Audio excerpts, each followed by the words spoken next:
Buenos días, mi nombre es María Camila Charri Torres y el día de hoy me corresponde exponer el tema de la evolución del proceso de integración de la Unión Europea a nivel histórico.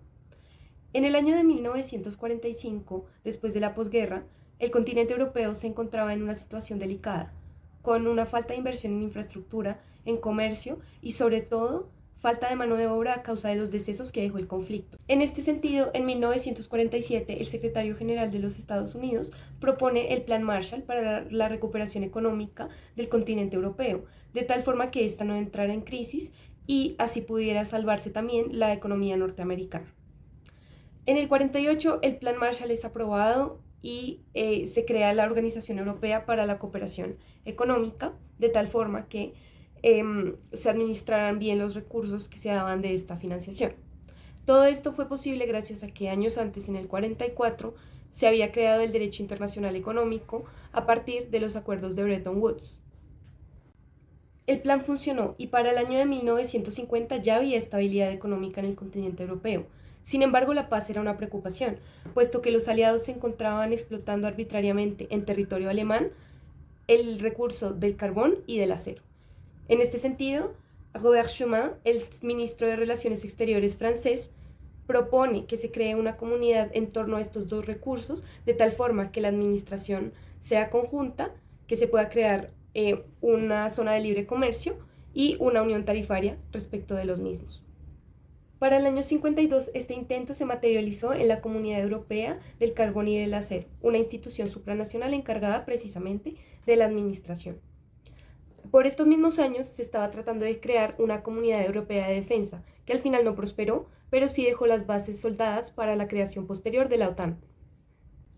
El éxito de esta unión tarifaria, que combinaba la eliminación del arancel interno, así como la presentación de un arancel externo común, generó que en el año 57 se firmaran dos tratados adicionales en Europa.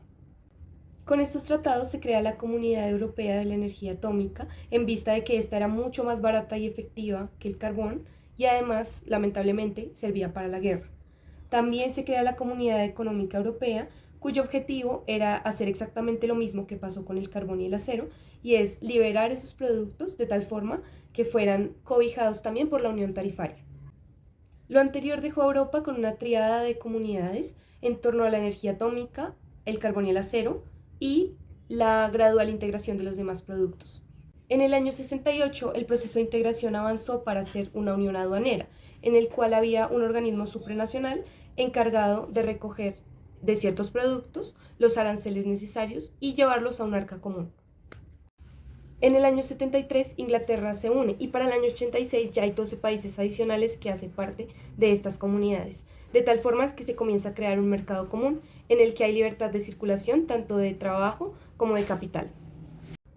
En el año 89, con la caída del muro de Berlín, se trata de suplir el vacío que deja la Unión Soviética. Y en este sentido, en el año 93 se firma el Tratado de Maastricht ya para hacer la creación de la Unión Europea.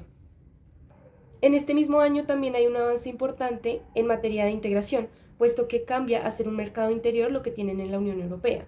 En este sentido, las medidas que se están manejando no son simplemente económicas, sino que ya tienen un carácter político. En el 2001, el Tratado de Niza integra a los países tanto del centro como del este de Europa. Por otra parte, en el año de 2004 se hace un intento de constitución europea que rija dentro de todo el territorio que abarca. Sin embargo, por la no ratificación de los países, esta no prosperó. En ese sentido, si hubiera prosperado, hubiera derogado todos los tratados anteriores. En el 2007 se firma el Tratado de Lisboa, que si bien no entra en vigor hasta el 2009, introduce un cambio muy importante y es el de otorgarle personería jurídica a la comunidad de tal forma que ésta pudiera firmar acuerdos internacionales. Esto es importante y además también lo que hace es introducir nuevos órganos dentro del sistema de la Comunidad Europea y modificar los ya existentes. Por otra parte, para este punto, funciona la Comunidad Europea con medidas tanto económicas como políticas, siendo el proceso de integración, si no el más avanzado, uno de los más avanzados que se conocen en el mundo.